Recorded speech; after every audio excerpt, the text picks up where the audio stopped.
Hey everyone, I'm here today to compare the new Transformers Legacy Collection Magmatron with the original release from over 20 years ago. I thought I'd do this comparison because even though there are quite a few reviews of Magmatron on YouTube now, I haven't seen anyone comparing it with the original. So for anyone who has got that original and is thinking about getting the new one or not, hopefully this will help you to decide. First off, you can see the new Magmatron is a lot bigger. I wasn't actually expecting it to be this much bigger, but I'm glad it is because it was like £90 in the UK, and £90 seemed like a lot, but I think that's because I was expecting it to be around about the same size as the original. But this is a big guy. I mean, it's bigger than Beast Wars Megatron we got. So you've got the same weapons, that sword with the purple bottom of the tail there, and then the plesiosaur body shield too. And much like the original, the shield connects to the bottom of his forearm rather than the side, which kind of annoyed me because on the original it was difficult to pose Magmatron looking good because the shield connected to this kind of bottom side of his forearm, and they've done the same thing here. It'd look so much better if it connected to the side of his arm. Because having it on the bottom of the arm there really hinders the articulation. He's got this massive great shield that kind of gets in the way and hits his leg, so you constantly have to really have his arm kind of bent to the side like that when he's got the shield. So it would have been so much better if the shield connected to the outer part of the arm there.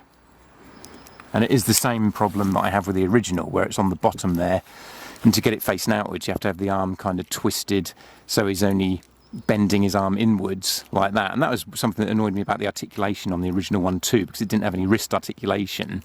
The hands, if you wanted his arms up like that, were always kind of palms facing up, which means that holding his sword especially, if you tried to articulate his arms like that, his sword would just be sticking out to the side because you couldn't swivel the wrist to have his sword facing upwards unless his arm's facing inwards.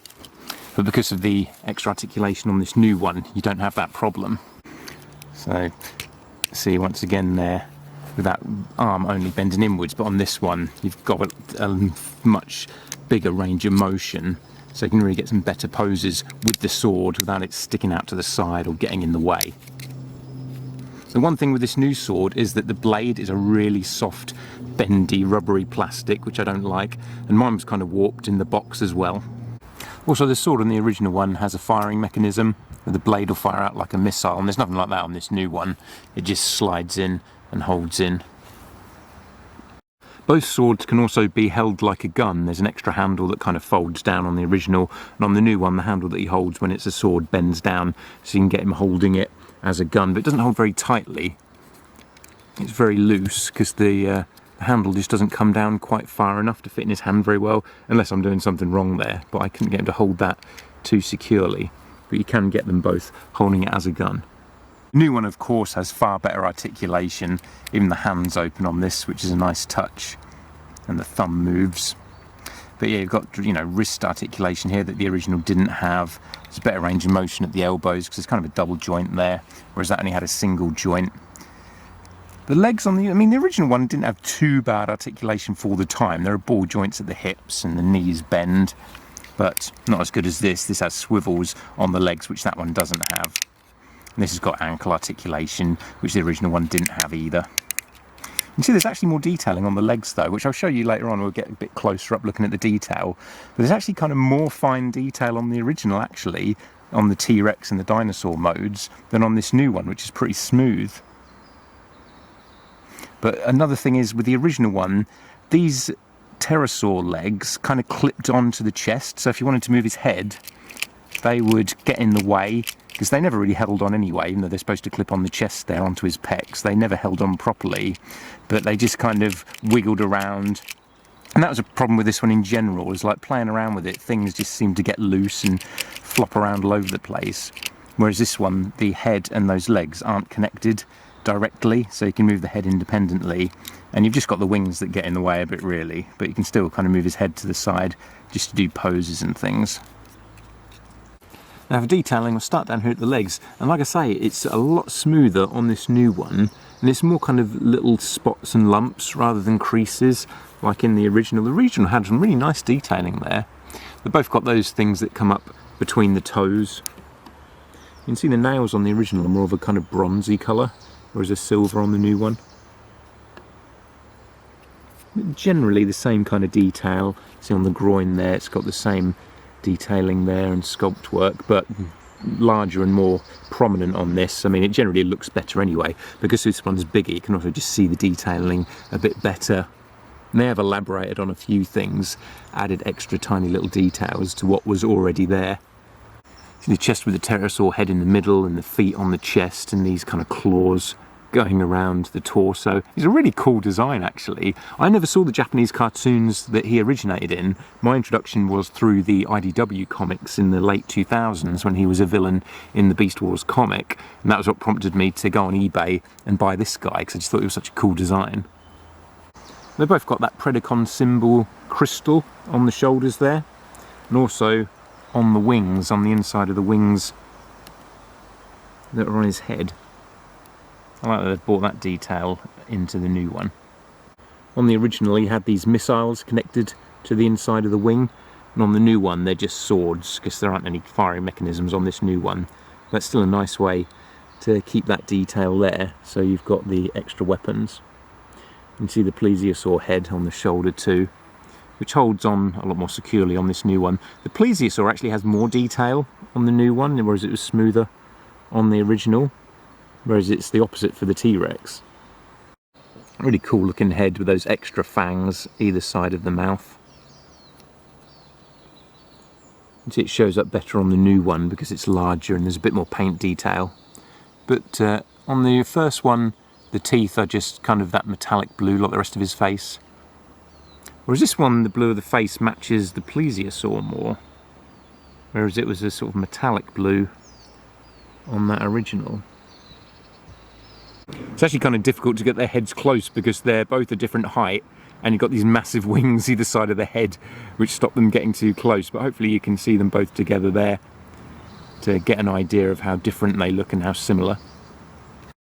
Both got these little spikes on the side of the arm, but the original has 3, whereas the new one only has 2, and that's because there's a bigger shoulder piece, because these are all sort of separate parts for the articulation. It's not particularly a big deal that there just happens to be one less spike there than on the original. Both got the shoulder pad on this side. On the original it's yellow, whereas on the new one it's gold, which I think looks better. And it's the same with the feet and the nose of the pterosaur. They're more of a gold colour on this one than yellow. But there's a slight difference in the positioning of these spikes. Like they're in more of a triangle pattern on the original, whereas on the new one they just go round in a line. Backs have that big hunch of kibble, which is kind of unavoidable. But it's funny how similar these newer Transformers are to the older ones. The Hasbro are really taking the designs of the original and just updating them with more articulation. The transformations are almost the same on a lot of them. You can see from the back here how it all kind of folds up very similar to the original on this new one, with the neck kind of going around there. It's a bit messy. It would have been nicer if they'd have found a way maybe to make the back look better than the original did with all that kibble. Then they've both got the tail going down as well. The tail on the new one doesn't really go down as much as I'd like. It's always sticking up at an angle a bit. Whereas that new one goes down and actually works well at helping to stabilise the Transformer. They've both got very similar detailing on the back of the robot mode legs. That kind of shell piece at the top there, and then these pistons going down. I always like details like that, sort of pistons and things on the Transformers where you can see how the joints are working on them. That looks really good. No wheels on the feet of the new one though, like the original one had, those little wheels on his heels.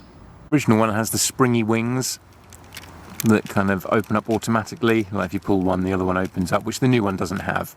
So it means you haven't got these bits here in the way. I do kind of like this feature. And now here he is in his dinosaur modes. Start off with the pterosaurs, as well as being bigger obviously. This new one has a bit more articulation in the legs, so you can get more posability. There's a knee joint and there's an ankle joint, then another joint kind of lower down the ankle as well. So you've got that little double joint there that birds and dinosaurs tend to have. Whereas on the original one, it's just got the knee joint and the ankle joint, which are pretty loose on mine, so he tends to fall over a lot. It's kind of hard to get into balance. We get a few more poses out of this new one when he's standing up. Both got the opening mouth. See on this new one it's more of a gold colour than yellow, but yeah, the mouth opens on both of them. There's a lot more detailing inside the mouth, like the teeth are all painted on the inside of the mouth on this new one, whereas on the original they're just yellow, the same as the beak.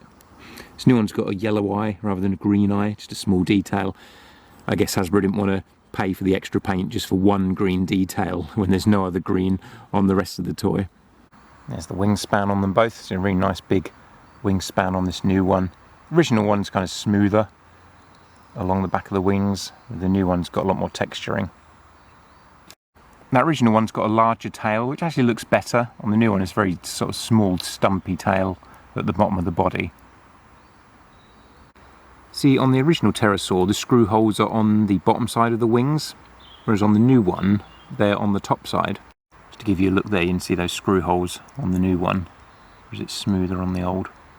And much like the pterosaur, the plesiosaur has a bit more detailing in the mouth. It's got like a tongue painted on, which the original one doesn't.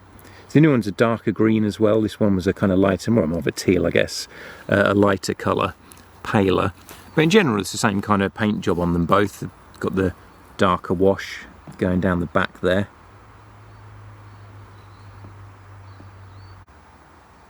So the old one did have a lot of nice detailing as well. They've both got the articulated neck too. The old one had a lot of articulation. It looks kind of weird. I think the articulation points on the new one look better and give it a sort of smoother, cleaner look. Though one side is always a bit hollow, so if you look at it from the back there, you've got these big holes which don't look good. So you have to really kind of pose it to try and hide that. Like from the front it looks alright. You can't see them, except for underneath that bit there. Whereas on this one it was the same though, to be fair. They were hollow that side and then smooth on one side. That's something ideally I'd like them to have improved on. But they're really not massively different, other than one's bigger. Yeah, they're very, very similar. Biggest difference is with the Giganotosaurus. I think I called this a T-Rex earlier, but it's actually supposed to be a Giganotosaurus, which is kind of cool, since we've seen that recently in the Jurassic World movie. And see, the arms on the original are very straight and rigid, whereas they're more curved on this one. Just got a better sculpt to them. And there's a lot of kibble on this original. See, the back of the legs are a mess with these bits sticking out. I can't find a better way to hide that stuff. It's just kind of always sticking out. And the chest was, I mean, they didn't even try and hide that part of the robot mode chest. It's just the teal with the red sort of pterosaur claws going around it there. Whereas on the new one, they've done a pretty good job of using the hilt of the sword that unfolds and it covers up all of that underbelly. You can still, like from the side, if I move the leg out of the way there, you can see it's a bit hollow and you can see the interior parts there that are like the chest on the original, but it still does a hell of a lot better job of hiding it, as long as you keep the legs down in the way. And the back of the legs don't look too bad on the new one either. You know, you can still see a bit of the detailing there of the robot mode parts, but they're, at least they plug in flush and they're nice and smooth there, so there's not these massive bits of metal and pistons and things sticking out. A bit of an ugly groin area there, but yeah, compared to the original, a lot better. I think I might have mistransformed this a bit earlier because the robotic parts don't stick out quite so badly now. I've managed to slide them in there on that original Giganotosaurus. Still stick out a lot more than on the new one, where they're not too noticeable really. You can see them from the back, but they don't particularly stick out really, other than that groin bit in there. But I hadn't transformed this original one for well over 10 years, so I just kind of forgot how to get that to all fold in there, but I think that's as good as you can get it on the original Giganotosaurus. Really nice detailing on both. The detailing is a lot more different on these two than it is on the pterosaur or the plesiosaur. You can see that old one has lots of lines and wrinkles and creases in it, whereas the new one's a lot smoother, just with kind of spots and speckles and then scales along the back. And you see on the back of the head there are some kind of fins sticking up, which aren't on the original, going down the back of the neck. The same paint detailing. The original's slightly darker. We've got that lighter detail, that it's more of a metallic blue on the original. I think the paint detail going along the back actually looks a bit nicer on that original one. It's a bit more simplistic on this new one. It doesn't look bad, but I think that's maybe one part where they sort of cheaped out a little bit, not wanting to spend too much paint going along the back there of the Giganotosaurus mode. They both have the screw holes on the right hand side of their face, but they're at least smaller on the new one than they are on the original, where they had far bigger holes. But it's a bit of a shame really that the new one still has all those screw holes on one side. Maybe it's unavoidable, unless they would have put little rubber bits over the top. And now for the Magmasaurus mode, which is basically this weird kind of Kama Sutra looking situation where the dinosaurs are all mangled and mixed up on top of each other. It's kind of a cool idea, I guess, that they all combine, but I've never thought it looks particularly good.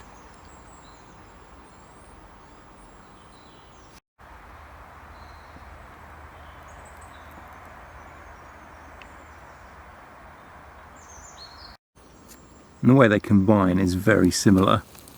It's a bit more complex on the new one, holds together a bit more securely as well. So thanks for joining me for this comparison of Magmatron, the original, and this awesome new one. I think these are the only two toys that have ever been made of this character. He's sort of reasonably obscure in the West, but I'm glad to see him in the line, and he's such a big figure. I mean, he just looks awesome. And that original one's actually pretty good for the time. It's not a bad looking Transformer. So thanks again for watching, and I'll catch you again soon.